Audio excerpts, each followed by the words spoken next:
All right, it's that time of the week. It's Friday, which means we get our final game statuses for the NFC Championship game between the San Francisco 49ers and the Detroit Lions. Now, we are going to be waiting and seeing what the final status is going to be for Debo Samuel, but we're already seeing practice videos. He's out there. I would imagine he's going to play, but we will get the official word from Kyle Shanahan in just a bit. We've already gotten the official word from the Detroit Lions, and as it currently stands, there is a big time injury that the Lions are dealing with. They have lost one of a very important starter to their offensive line, and their other offensive lineman is a little banged up, but he will play. So this is what it looks like in regards to the Detroit Lions practice report and everything that we need to be on the lookout for with this game coming up on Sunday. So the big news is going to be the fact that Jonah Jackson is going to be out with a knee. This is their starting left guard, and this will have a big impact, most likely on the Detroit Lions offensive line. Now, we already know that Frank Ragnow has been dealing with multiple injuries. He's dealing with an ankle, a toe, a knee, and a back.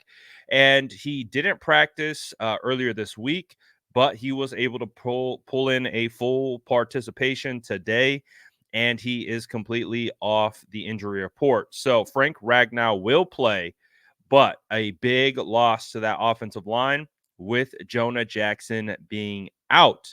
Also, Khalif Raymond, wide receiver, he will also be out in this game. Herndon Hooker and Chase Lucas are both questionable. And then, as you can see, everyone else is going to be good to go, including their young superstar tight end, Sam Laporta. So, outside of Jonah Jackson and Khalif Raymond, it does look like for the most part everyone is going to be good to go for the Detroit Lions. But man, this is a golden opportunity for the San Francisco 49ers defensive line to attack this perceived weakness. Now, when you have a backup offensive lineman coming in, and he is going to be a young offensive lineman at that, he's only been in the league for 3 years. He's played less than 500 total snaps over his career, and almost 300 of those came this year. So he played in week 5, week 6, week 8, 12, and 14. Um, and he also played in the divisional round playoff. But as you can see, kind of just looking over his grades quickly, he doesn't bode well as a pass blocker, at least towards the PFF grades.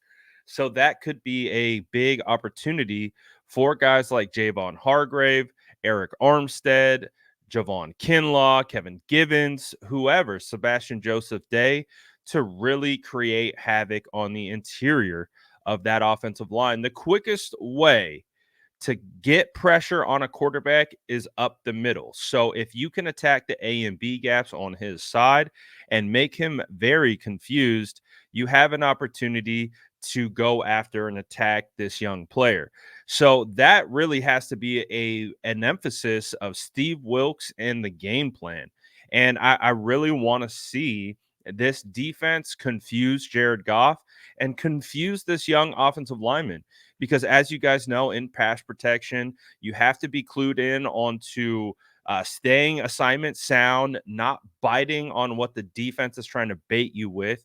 And when you have a young player, that's where you can start to take advantage of those elements. So the biggest thing is I would love to see stunts run at him, where you have, like, let's say an Eric Armstead on the outside shade on the 3 tech. You push Eric Armstead up the B gap, bring this young guard along with him, and then loop Nick Bosa around into the A gap and see if he can manage that. See if he can manage trying to basically pass off Eric Armstead and then pick up Nick Bosa on the interior on a pass rushing situation, I feel like that is a very difficult task to ask of an inexperienced offensive lineman. Again, this dude was a former undrafted guy who signed originally with the Philadelphia Eagles out of in 2021 out of Buffalo. He's 6'5", 315 pounds. It's about average size for a guard in the NFL. But man, you get schemed up in a way where you can start confusing him. You start bringing also in situations where, like, let's say you got Fred in the A gap, you've got Hargrave in the B gap, and then you run a double slant loop around. You can make things very, very difficult for a young player like that. So that's like, again, the big emphasis here is for Wilkes and this defensive line to take advantage of this. The Obviously, as a unit, this offensive line is one of the best in the league. But man, when you lose one of your guys up front, and the guy maybe doesn't have as much experience as you would hope, that could really impact an offensive line. So I really want to see that out of the 49ers defense and them just really attack this and just really go after this perceived weakness on the O line. And I want to see them confuse him and overpower him. And man, if they can do that from the interior, make this Detroit Lions offense one-dimensional, force them into third and longs, force them into continuous passing situations, then you can generate an even more impactful pass rush off that. And if you make Jared Goff and this offense one-dimensional, and you get them out of running David Montgomery and Gibbs and doing those types of things, the 49ers have a chance at neutralizing this offense. Now, they're a good offense. They deserve respect. They might be able to overcome this injury. I've thought many times in the past that whenever we've come across an offensive line injury and a starter is out, that the defensive line would eat and feast.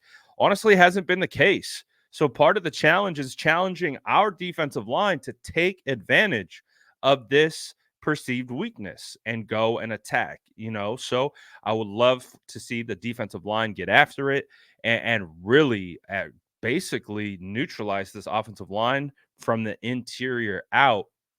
And man, if you can do that, I think that will be a great, great game plan in regards to really trying to slow down this Detroit Lions offense. So big loss for the Lions. Big loss, losing a starting left guard in the biggest game of the year, and you're going to have a guy with less than 500 snaps under his belt have to come in and play a massive, massive role. So, what do you guys think about this whole situation? What do you think about them losing their left guard? How do you think the 49ers should go about attacking this? And do you think this is a benefit to the 49ers moving forward? I want to hear from you in the comments below. And as always, make sure to like and subscribe for more updates.